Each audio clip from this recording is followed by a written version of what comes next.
Welcome to Feedback Friday. This is Feedback Friday.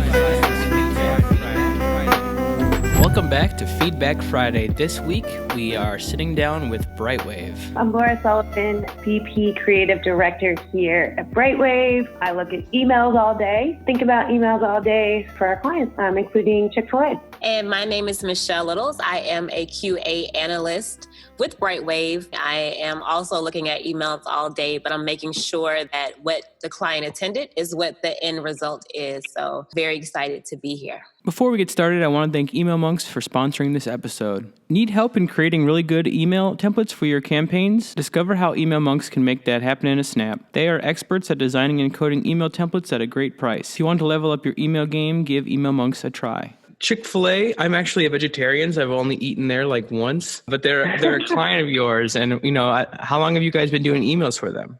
For a very, very long time. They were pretty much one of our biggest clients. Our relationship goes way back, I want to say over 8 years. Wow. Yeah, so it's been a long time and we've kind of grown together and the program has certainly evolved. When Chick-fil-A 1 was launched, which is actually, the launch email is on Really Good Emails. Hey. That was really a turning point for our email program to be way more personalized. We kind of took more of this modular approach so we could, flex in and out different content pretty seamlessly. That's kind of how we got to where we are now, where it's like super personalized because we have lots of information from Chick-fil-A 1 and people going into the restaurant, interacting with the app, etc. So you'd say personalization is one of the bigger goals for Chick-fil-A for their email program, or? Yeah, for sure. I mean, that's definitely a huge company goal, to treat people personally. So trying to figure out how we can bring that into the email program. For example, in this email, the header itself, the color is actually personalized based on what level of reward you're at. Oh, nice. You have that 23 at the top. I don't have very many rewards because I too, Matt, am a vegetarian. But I do go in and drink some shakes and eat some fries and such.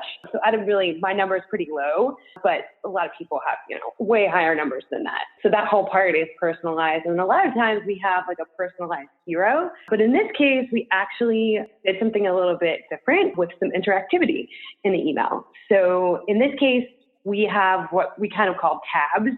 Sometimes we'll do carousels where there's arrows to flip through various images. Mm-hmm. But in this case, we had some really awesome sort of seasonal items and other items we wanted to showcase. We had great, really social style, lifestyle imagery that we wanted to show, and we wanted to get it all in one email. So we chose to kind of tuck it up into these tabs and use icons to kind of guide you through the experience.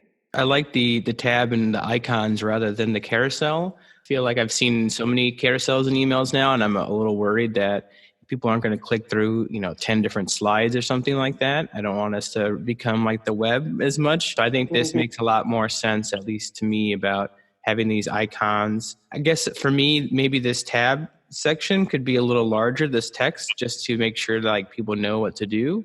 Or maybe have these totally animate in some way, but them changing color, really shows that when you click it, it's meaningful and that you actually did something. For sure. And that's the struggle is we want it to be this beautiful experience and everyone knows that they can interact, but we often find that, we're tracking what the performance of these things are. And, people just don't know that they can interact with an email. So we feel like we have to give them some nudge. We don't want it to ruin the entire design. So, that's always the challenge. So speaking of QA, how does this maybe work on some other email clients? Do you have any insight on that? Obviously, the support is not everywhere. And so we had to think through, a simple fallback for this. And, we always like to think about it as a progressive enhancement. And for those who do have the support, they're going to get this really cool experience. And for those who don't, it was just it was actually the front frame of the grilled sandwich for most people. And they just got that email, which is still a great email experience and an engaging image. And one of our challenges, obviously, too, is the mobile design and thinking that through. So we decided to treat the tabs a little bit differently on mobile and put them at the top. When I'm QAing this, that's exactly what I'm doing, just making sure that the right people get the right email to speak to their personalization. And so since this is dynamic content, the way that we do personalize it, I go through, I look at each group to make sure, okay, the blue tab gets this email and they get this email and the green tab gets this email. So we are very careful to make sure they get the right thing. And like Laura was saying before, that they have a great fallback image that is still a great email. Mm-hmm. The secondary piece here is highly personalized piece of content. And that's one of our QA challenges, is what we call a life cycle tile. So you could get them for a variety of activities. It could be you made your first mobile order, or you did your first scan, or you took some kind of activity in the restaurant. And in that case, you're going to get this tile here. So when we're doing QA and testing, we usually are testing the minimum viable options to see how many there are. And so making sure that the right individual gets this banner is part of the challenge too. There might be 500 or more different versions of the email.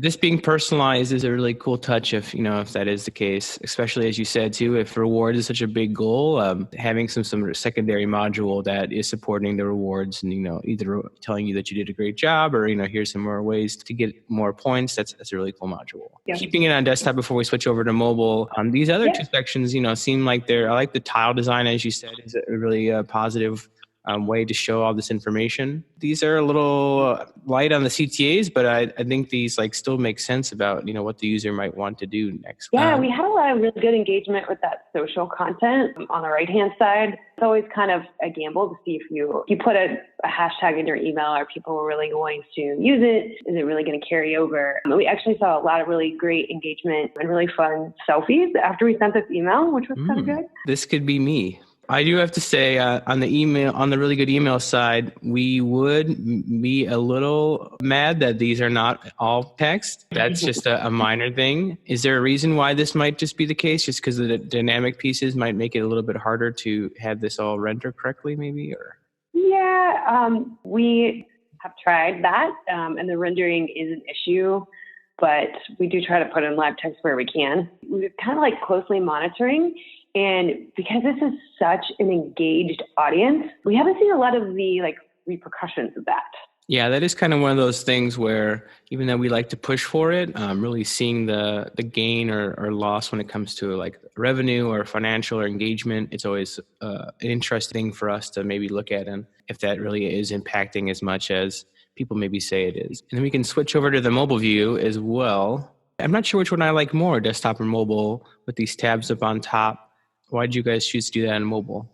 As we were designing, I felt like they were getting a little bit buried in the mobile design. We even played with the icons themselves being a lot larger in this mobile design. And so we just decided that prioritizing them up top for mobile kind of made sense. They were getting buried a little bit. And to me, I think it stands out more. I like it up here with the mobile. It makes it so much more obvious when you're on mobile, you're expecting for things to do things. So as opposed when you're saying before, maybe have that text larger so that they know what to do. Mm-hmm. On a mobile phone, it looks more obvious. It just looks like it's something to do there. So I think that makes it a little bit better in the design with it being mobile. This CTA, this whole thing really does feel like native to a mobile device.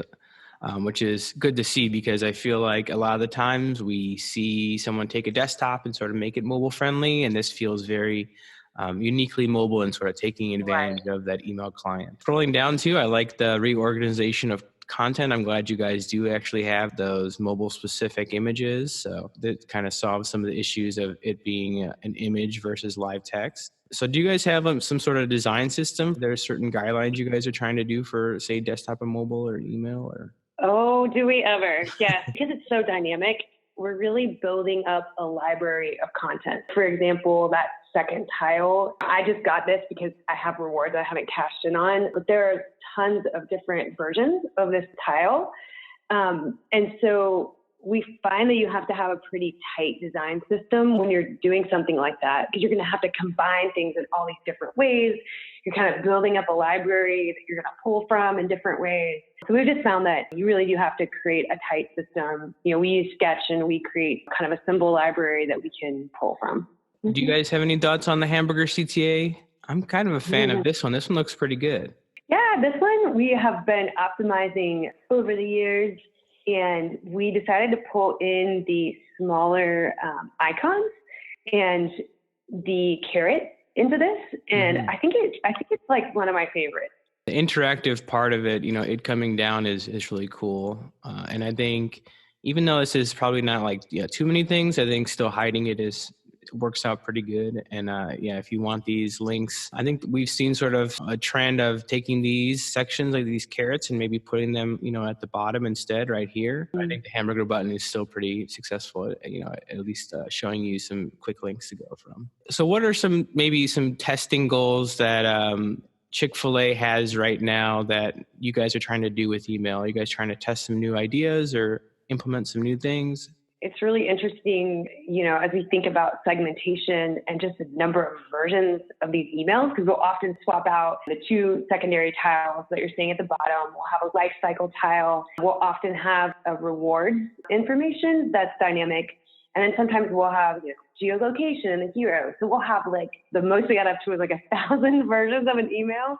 So we're always testing into, what are those segments and when is it worth it to make something personalized and who exactly are you sending that to? So that's our big thing now, is identifying segments and really making sure that we're sending the right message to those people. Since we've got this design system in place, we can actually test those things and have a tight system so you're not starting from scratch each time you're creating a new piece of content. How does something like this, when you're doing this interactive element, is that an ask from the client, or how does this sort of dev process work on your side maybe, and how do you kind of pitch this to your clients to make them try out something like this? It's so interesting. I mean, that's the fun part, right? So we have Brightwave Labs where we're often just developing things and seeing how far we can push it. And we always have those ideas in our back pocket. So often it's okay, we have a certain business goal or we have certain menu items that we're trying to push. And then in that kickoff or that briefing process, we'll have that aha moment. It's ooh, we have the perfect little innovation that we can apply to this goal. So usually that's how it happens. And then as soon as that idea, and that idea can come from anywhere, right? It can come from strategy or creative or dev or the technologist who's in the platform. But as soon as we have that moment, we often have to get all those parties together and make sure hey, can we make this happen? What is the additional dev time? What's the additional QA time that we're going to have to put into this? And then we'll bring it to the client once we figure out yes, this is a really cool solution. So it's definitely collaborative. I would say it's most successful when we put our heads together immediately in terms of dev and design, content, strategy, and make sure that it's going to be a smart move. So do you have to sell something like this really hard, or are you Chick-fil-A pretty open to trying out new things? Oh, they're the best client ever. They're always super jazzed and they're an awesome client. So they're ooh, great idea. Let's do it. I mean, they're really great to work with. A good client to work on, having that amount of data points to pull and everything else is exciting to really make these emails feel one-to-one. Thanks for jumping on, guys. Yeah. Thank you so much for having us. Sure, anytime. We can look at some more of Brightwave emails. I know you guys do some really great stuff, so we'll definitely link out to some of your blog posts and some of your other talks. Thanks, Matt. Great Friday. If you have any feedback on the series, please leave a comment down below. Hit subscribe to keep up with future episodes. Thank you for giving a listen and letting our sponsors know you love really good emails.